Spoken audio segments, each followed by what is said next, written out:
Bonjour, honorable. Bonjour. Pouvez vous présenter, s'il vous plaît? Oui, je suis Thomas Gassillou, député du Rhône, et actuellement je suis président de la Commission de la Défense nationale des Forces armées en France. Ok, merci. Vous êtes président de la Commission de la Défense nationale et des Forces armées de l'Assemblée nationale de la République française. Le dirigeant congolais ne cesse de dénoncer l'agression de la RDC par le Rwanda.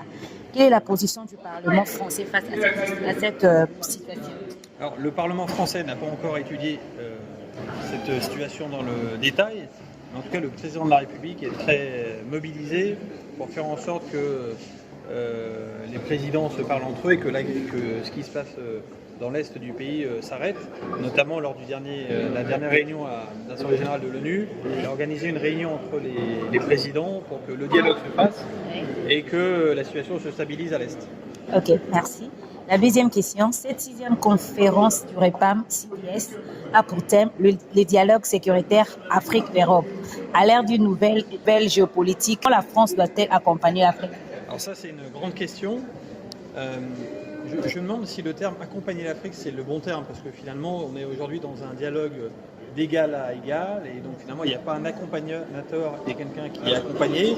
Il y a simplement des États entre eux qui doivent faire part de leurs intérêts et pour qu'on arrive à trouver un bon partenariat entre nous. Et puis au-delà des intérêts, il y a surtout une amitié historique à cultiver pour qu'on soit solidaires sur plein de sujets, à la fois au niveau sécuritaire, au niveau alimentaire, quand on est face à des pandémies, qu'on puisse également s'entraider. Et donc voilà, c'est par le dialogue qu'on peut arriver à construire cette nouvelle relation. Ok. Que pensez-vous de la situation du Burkina Faso?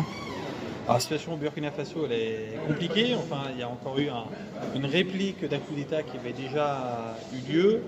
Donc voilà, la situation était déjà compliquée. Une bonne partie du pays échappe au contrôle des autorités. Et donc, on espère que la situation va se normaliser petit à petit, sachant qu'il y a des défis sécuritaires extrêmement importants pour ce pays. Ok. Après le Mali, c'est maintenant au Burkina Faso que la mainmise de la France est dénoncée. Les anciennes puissances coloniales est accusée de piller l'Afrique. Quel est votre commentaire? Alors, j'aimerais bien qu'on me dise quelle est la mainmise de la France au Burkina Faso. La France, quand elle est présente dans un pays, c'est à la demande de cet État. Donc voilà, le Burkina Faso, comme d'autres États, avait fait cette demande. Il n'y a pas de mainmise. La France n'intervenu dans aucun coup d'État. Ce ne sont pas des drapeaux français qui apparaissent de partout quand il y a des manifestations. Donc je pense qu'on fait parfois un faux procès à la France et que des puissances étrangères comme les Russes ont parfois tendance à instrumentaliser des positions dans l'objectif d'intervenir dans certains pays. Ok. Après un deuxième coup d'État militaire en moins d'1 an au Burkina Faso, les rues Ouagadougou ont vu fleurir des drapeaux russes. Des slogans contre la présence française ont également été entendus. La France a-t-elle devenu indésirable? Non, mais c'est au pays de le dire. Encore une fois, c'est assez bizarre, puisque en même temps qu'il y a des manifestations anti-françaises, comme par hasard, il y a des drapeaux russes. Donc il faut se demander d'où viennent ces manifestations. Nous, on pense que l'Afrique ne doit pas devenir le théâtre d'un affrontement entre grandes puissances. Si la Russie souhaite nouer des partenariats avec les États africains, c'est très bien, mais ça serait mieux qu'elle le fasse de manière transparente, en expliquant bien ce qu'elle souhaite proposer, plutôt qu'en agitant la violence pour parvenir à ses fins. Ok. Comment améliorer la coopération Afrique et Europe? Alors la coopération Afrique-Europe, toujours pareil, je pense que c'est dans le dialogue entre les Européens et les Africains qu'on peut l'améliorer. Ce que je note souvent, c'est que nous, on souhaite souvent agir en européen, mais que les Africains souvent nous demandent du bilatéral. Ils nous disent l'Europe c'est encore un peu flou, on veut du bilatéral. Et donc il faut qu'on arrive à mieux montrer ce que l'Europe peut concrètement apporter. Par exemple, l'Europe elle a une facilité européenne de paix qui permet d'aider les États africains dans leur structuration sécuritaire. Il faut qu'on arrive à la mobiliser plus facilement pour que les Africains voient davantage d'effets tangibles de l'action européenne. Ok. Des relations Afrique-Europe.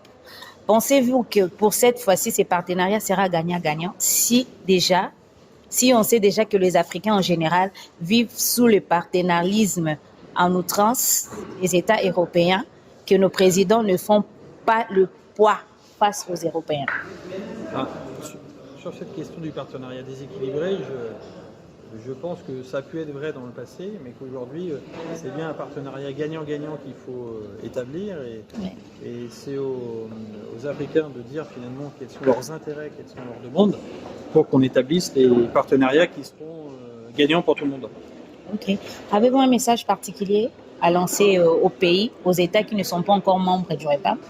Je trouve que le REPAM, c'est une très bonne idée. Ça permet aux parlementaires des commissions de défense africaines de travailler entre eux pour partager des expériences, pour nouer des relations entre ces parlementaires. Et je pense qu'une partie des problèmes qu'on a en Afrique peuvent être résolus par une meilleure implication parlementaire. Parce que les parlementaires, ce sont des élus qui sont au contact de leurs électeurs dans les territoires, et donc ils sont les plus à même de remonter les aspirations légitimes des populations, que ce soit en matière d'éducation, de sécurité, de justice. Et donc il est positif que ces parlementaires africains puissent échanger avec eux pour envisager ensemble de nouvelles solutions pour être à la hauteur des défis du moment. Okay. Merci, vous avez apprécié notre magazine? Merci, avec plaisir, je le lirai avec attention. Ok, merci. Merci.